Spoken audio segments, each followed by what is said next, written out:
You ever have one of those mornings where the universe seems to line up just so you can watch someone blow their own foot clean off?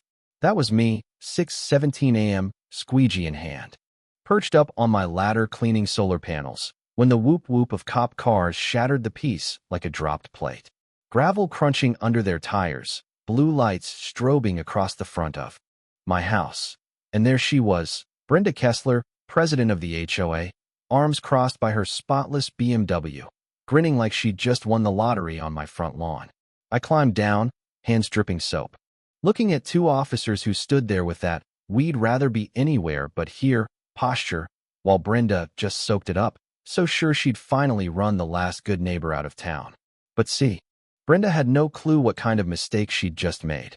Because for 3 months, I'd been building a case against her, the financial games, the selective citations, the way she ran this HOA like it was her own personal fiefdom. And her calling the cops on me for cleaning my own panels? That was the final straw, the thing I needed to prove it was all personal. Ever had someone weaponize the police against you in your own yard? Yeah, that happened. Let me back up a sec. Name's Marcus Thornfield, and if you'd asked me 6 months ago, I'd have told you I was living the American dream. Or whatever's left of it after 23 years banging the gavel as a circuit court judge. Property law, civil rights, cases that'd make you believe in justice or lose all hope in humanity. Depends on the day. But then my wife, Sarah, got cancer, and suddenly, none of that mattered. My world shrank to the antiseptic glare of hospital corridors, holding her hand through chemo, learning to count. Good days one by one. She beat it, because she's tougher than a 50-cent steak, and when she did, I took early retirement and we moved to Willowbrook Estates, trying to start over where neighbors wave, and the only thing you ought to worry about is whether your dog's barking too late. First thing I did was build a wheelchair ramp, solid oak, $3,000 in materials, every screw meeting ADA code. Rex, our rescue shepherd, patrolled underneath, while our daughter Emma played guitar on the porch when she was home from college. I researched for months, installed 36 solar panels, city permits, licensed contractors, the works. Electric bill dropped from $340 to $12 a month.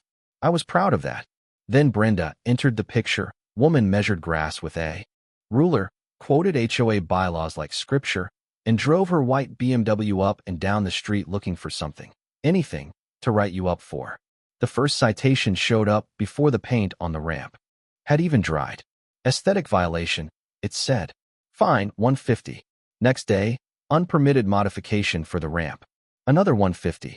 I tried reasoning with her. Found her in the middle of measuring Mrs. Chin's mailbox with a tape measure, her clipboard clutched like it was a nuclear football.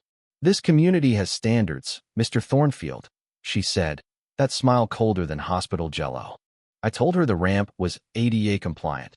The panels had all the right stamps, but she just said the architectural committee would review it. Joke was, that committee hadn't met in years. Brenda was the committee, judge, jury, and executioner. She'd targeted Mrs. Chun for her garden gnomes, the Thompsons for flying an American flag, but somehow Bob Hendricks' unpermitted hot tub never got a mention. Funny how that works. See, I've seen this play before, sitting up on the bench watching people who think a clipboard or a little power lets them bend the rules for their friends and break them over everyone else's back. So I started documenting every letter, every meeting. Brenda didn't like that. Called an emergency board meeting. 12 residents showed up out of 847 homes. All her personal cheering section. Sarah wheeled in beside me, Emma on her other side for backup. Brenda's slideshow could have doubled as crime scene photos, my panels from every angle, the ramp looking like a medieval battering ram. Visual pollution, she called it, threatens property values. Bob nodded so hard I thought he might hurt himself.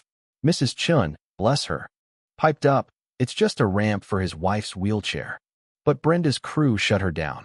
That's when I asked, calm as you please, for the minutes of the last architectural committee meeting. Brenda blinked like a deer in headlights. We review as needed, she stammered. Great, I said. So you have records? How about Bob's hot tub, Patricia's shutters? They all looked away. The game was up. Selective enforcement is harassment, I said, letting the old courtroom voice creep back in. Enforcement has to be consistent. Brenda pushed for a vote. 3-2 in favor of. Finding me $500. As I left, I smiled. The meeting was on audio. I had her. She just didn't know it yet. But Brenda didn't take embarrassment lying down. For days later.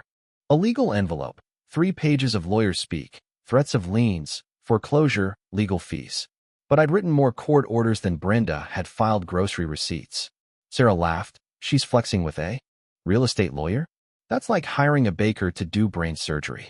Brenda started leaving anonymous flyers, launching Facebook groups to protect community standards, coded language for Let's Run out the newcomers. But she never invited the actual targets. Me, Mrs. Chun, the Thompsons. Emma found the group, full of posts about cultural integrity and outside influences. Racism subtle as a gas leak, poisoning the air until folks started coughing. Meanwhile, I found the HOA hadn't filed annual state reports in 2 years, hadn't paid the pool company in 6 months, landscaping budget had tripled, but the grass looked worse every day. Turns out Brenda's boyfriend, Tyler Manning, owned the landscaping company, 47 grand for emergency consultations, and not one itemized receipt. It was fraud, plain and simple. Then Brenda tried the nuclear option, filed a complaint with the city about my solar panels, called in the electrical inspector. Poor guy apologized for wasting my time. Everything passed with flying colors, but he let slip Brenda had made similar complaints about other problematic neighbors. That night, I filed my first formal complaint with the state. Mrs. Chin joined me. Paralegal for 40 years, she documented every infraction. We built a coalition. The more Brenda pushed, the more people pushed back. Her next play? Accused me of harassing her at the grocery store, told the cops I'd threatened her. I invited the sheriff to check the security footage. Turns out, I'd barely said excuse me. Brenda tried to get a petition going to oust the troublemakers. The list looked a lot like a roster of everyone she'd ever cited. I kept digging. Mrs. Chun kept collecting. Emma started archiving every social post, every BBB complaint, every city code violation tied to Brenda's real estate business. The more we looked, the more we found discrimination, embezzlement, mail fraud. We were sitting on a powder keg. Brenda's last move was pure theater, claimed I'd trespassed on common HOA land to clean my panels. Sheriff showed up for my arrest at 6 a.m., looking sheepish. I poured coffee for the deputies, explained the law. Let them process me like anybody else. Turns out, the desk sergeant recognized me. Judge Thornfield, what the hell are you doing here? I told him, just showing how due process works. Brenda danced around her driveway, bragged online, even called the local paper. What she didn't know was the prosecutor reviewing my case was Janet Martinez, a former classmate, and Emma was feeding her a treasure trove of evidence. The whole thing climaxed at a town hall, cameras rolling, community center packed to the rafters. Brenda tried to paint herself as the victim, blamed me for expensive lawyers, and coordinated harassment. I stood up with my thick folder, bank records, city permits, screenshots, everything. This isn't about panels or ramps, I told them. This is about constitutional rights and basic decency.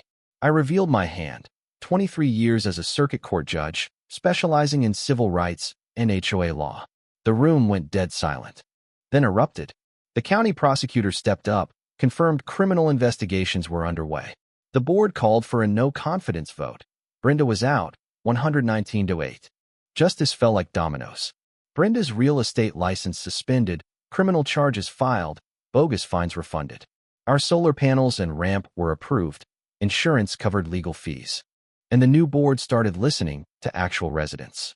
Sarah's health soared. Emma started an HOA reform club at college. We turned the old landscaping budget into a community garden. Monthly potlucks replaced board meetings. The neighborhood healed. The real win? We launched a legal education fund to help other homeowners fight back. Sarah runs scholarships for future advocates. Emma's become the face of local reform. And Rex? He's back to chasing squirrels. Brenda fled the state. Her story a cautionary tale. Clipboards and bylaws don't beat a community united. So if you're dealing with a Brenda in your own life, remember, your rights don't disappear when you buy a house. Comment below with your own HOA horror story. Let's build a network. And hey, if this fired you up, stick around. We've got more stories coming that'll remind you justice isn't just for the movies. It's for your backyard too.